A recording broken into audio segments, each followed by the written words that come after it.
Hi again, everybody. It's Kevin Knesset coming to you from the newsroom of The Observer and TheObserver.com on this, the first day of August in the year 2022. Sure hope you're enjoying your Monday, no matter where it is you are in the country. And as you do each and every Monday during the week, you welcome me into your home so that I can bring you this week's newspaper.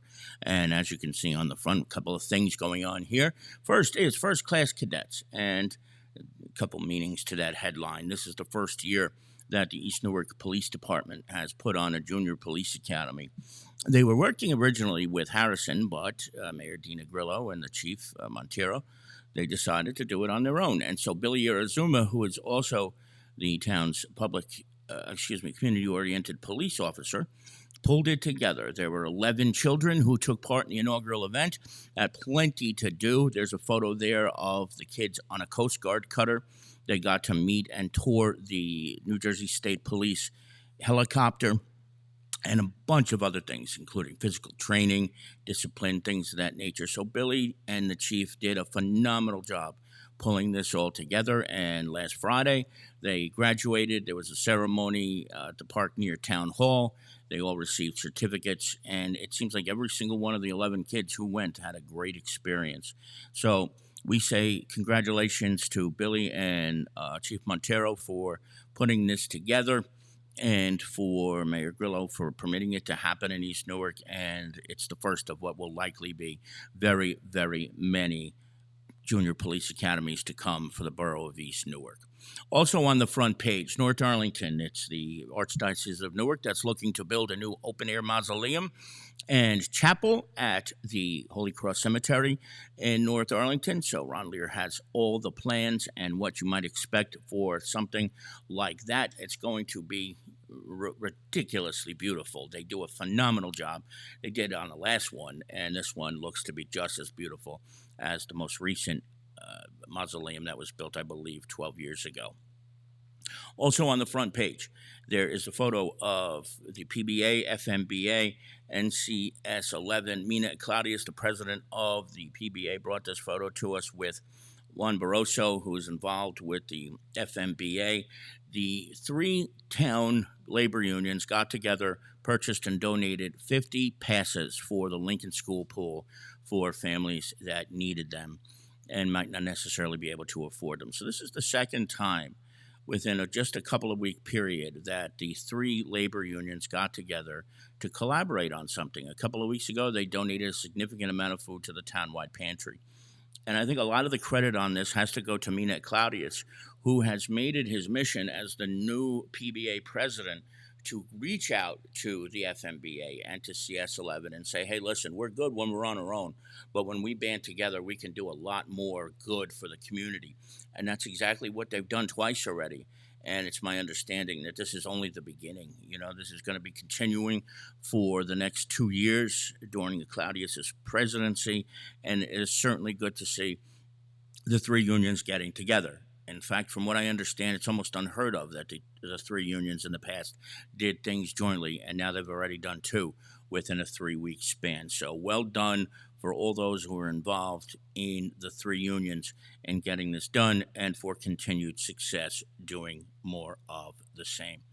Did you know there was a tragic death in January of a Newark fire captain? He died in a firehouse in Newark, and it turns out he overdosed.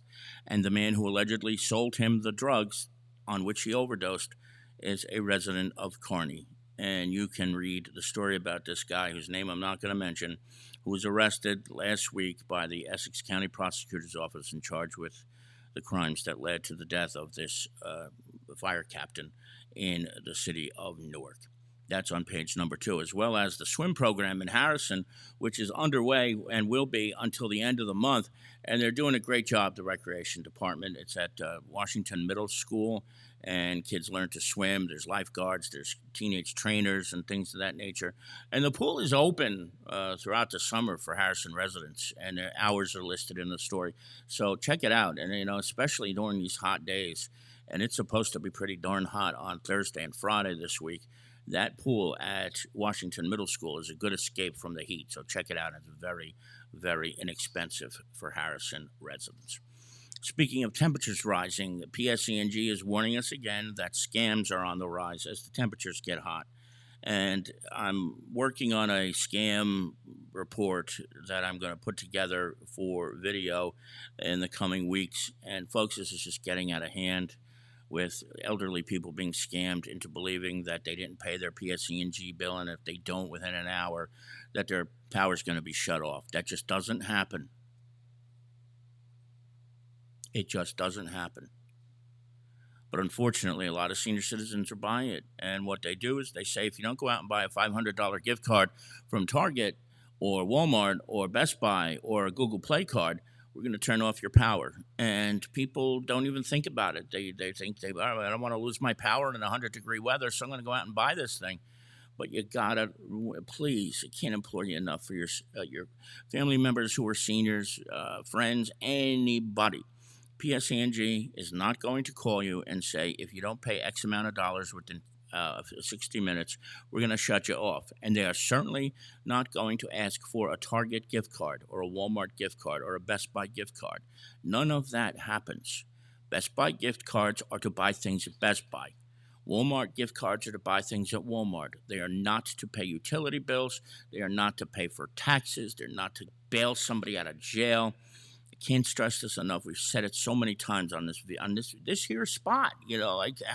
Please warn your senior citizen friends and neighbors that this is not a reality. You're not going to have to worry about paying for things with gift cards, and just too way too often people fall for it, and it's just disappointing because so much money is being stolen from these poor people, and there's so little that you can do about it. So just remind people in your family and your loved ones that this is not a reality. You don't pay for utilities with gift cards to stores. Tim Wagner has a very interesting blotter this week, including one where a man was barred from going into an apartment, but he was outside screaming to get in anyway. And we also have an entry from somebody who was found with a gun in his car, who's already called us and demanded to know why we put it in the police blotter. He says he's a law student, but that there's a presumption of innocence before proving him guilty, and we are well aware of that. We'd like to thank him for the reminder that he learned that in law school.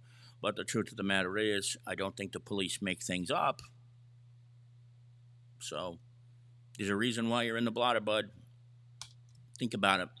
We'll move on. Last year we did a story and a special on bicycle safety. You remember last year when there was two kids riding a bike down Garfield Avenue over by the high school football stadium, and they went flying right into Davis Avenue and onto the hood of a minivan? Well, that was a year ago, and we're rerunning a story that we did a year ago on bicycle safety. It's so important. I can't tell you how often when I'm driving home, I see kids who are riding bikes without helmets, just blowing through stop signs and things of that nature. So please, parents, put helmets on the kids if they're under 17. Heck, make them wear helmets when they're older than that. And remind them that when you're part of the road, you have an obligation to take it safely and seriously. This week's editorial I wrote is more of a commentary about what happened in New York City. You may have seen it. If you didn't, you can watch it on theobserver.com because we're going to embed it. I probably should have put it on here so they'll show you a piece of it. This teenager in New York City on the Lexington Avenue subway line jumped fare by going over a turnstile. When a policeman tried to intervene and arrest him for doing that, he started beating the crap out of the cop. And that's not so much the infuriating part of the story, but that just a couple of days early, this same 16-year-old boy committed another felony, was sprung, then went out, did what he did to this police officer in the subway, and then 6 hours after he was arrested, was sprung again without any bail. It is bail reform rearing its ugly head again and failing at it. So that's what my editorial is this week about bail reform, how it could have been such a wonderful tool, especially for the people who really deserve it and need it, but it is becoming a tool for criminals to just do what the hell they want to do, when they want to do it, to whomever they want to do it, knowing that even if they do, they're going to get away with it. So read that on page number 6, if you could, please. And, of course, your feedback is welcome at casey@theobserver.com. Casey@theobserver.com. Send me a note and reply.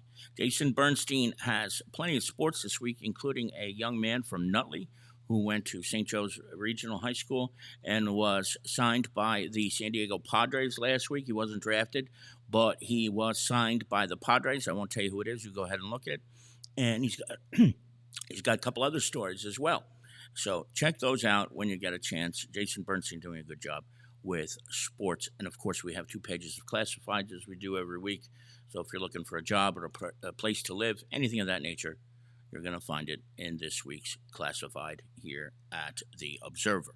That's going to do it for today's edition. And I want to thank each and every one of you for logging on and joining me tonight. It's about, it's about 11 minutes past the hour. If anything happens during the course of the week, I will join you live, of course. But if not, it's 1 week from today at 8 p.m. Eastern Time. From the newsroom of The Observer and TheObserver.com, it's Kevin Canessa signing off for now, and I hope to see you back here again very, very soon. Good night, everybody, and thanks again.